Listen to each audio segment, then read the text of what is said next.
बिस्मिल्लाहिर्रहमानिर्रहीम। खलीफा हारून रशीद अपने दरबार में बैठे मलका ज़ुबैदा से शतरंज खेलने में मसरूफ़ थे। बहलोल पास बैठे ये सब कुछ अपनी आंखों से देख रहे थे कि इसी वक्त चौकीदार ने सदा दी, आलीजा, एक मछली फ़रोश पेश होने की इजाज़त है। खलीफा ने फ़ौरन इजाज़त दे दी। मछली फ़रोश अंदर दाखिल हुआ, कहने लगा, आलीजा, मैं आपके लिए बहुत उम्दा मछली लेकर हाजिर खिदमत हुआ हूँ। खलीफा हारून रशीद ने ज़ुबैदा बेगम की तरफ देखा और आहिस्ता से कहने लगे, ये बेचारा इनाम की तलाश में हमारे लिए मछली पकड़ कर लाया है, इसको 4000 दिरहम दे दिए जाएं तो कैसा रहेगा? ज़ुबैदा बेगम बोली, नहीं मेरे सरताज, हरगिज़ नहीं, ये मामूली सा मछली फ़रोश इस काबिल नहीं कि इतनी बड़ी रकम इसको इनाम में दे दी जाए।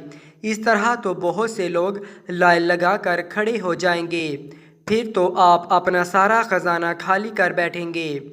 ज़ुबैदा बेगम ने कुछ देर सोचा और एक तजवीज़ पेश की, आप इससे पूछें कि ये मछली नर है या मादा। अगर वो कहे नर है तो कह देंगे नर हमें पसंद नहीं, अगर कह दे मादा है तो वो हम लेंगे नहीं। इस तरह वो मछली वापस ले जाएगा और हमें रकम भी नहीं देनी पड़ेगी। खलीफा हारून को ज़ुबैदा बेगम की ये बात कुछ बली महसूस हुई, मगर बहलोल रहमतुल्लाह अलैह भी ये बातें सुन रहे थे।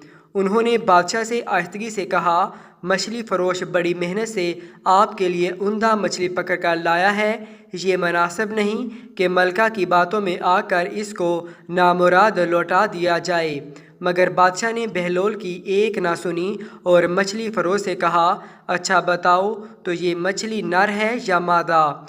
आलीजा, मछली ना नर है ना मादा, बल्कि ये तो मखनस है। खलीफा हारून ने जवाब सुना तो बेसाख्ता हंस दिया।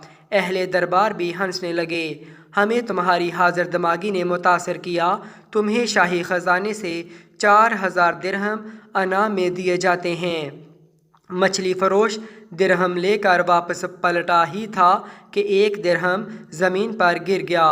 वो पकड़ने के लिए नीचे झुका ही था कि ज़ुबैदा फिर हारून के कान में सरगोशी से बोली, देखा आलीजा, कितना लालची इंसान है ये मछली फ़रोश कि एक दिरहम अगर ज़मीन पर गिर गया तो वो भी नहीं छोड़ा, जबकि बाकी सब तो इसके अपने पास ही थे ना।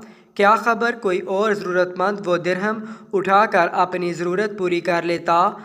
खलीफा हारून को ये बात बहुत खटकी और फ़ौरन मछली फ़रोश को पकड़कर पेश करने का हुक्म दे दिया। बहलोल ने भी मलका की ये बात सुन ली। आलीजा, मलका के कहने पर आप मछली फ़रोश को ना रोकिए, उसे जाने दें। मगर खलीफा हारून ने कोई बात ना सुनी और मछली फ़रोश से कहने लगा, ऐ सयाद, हमें तेरी ये हरकत बहुत नागवार गुजरी कि तेरे पास 4000 दिरहम मौजूद थे, फिर भी तुमने जो एक दिरहम नीचे गिरा वो भी छोड़ना गवारा नहीं किया कि शायद तुम ना उठाते तो कोई और ज़रूरतमंद उठा लेता।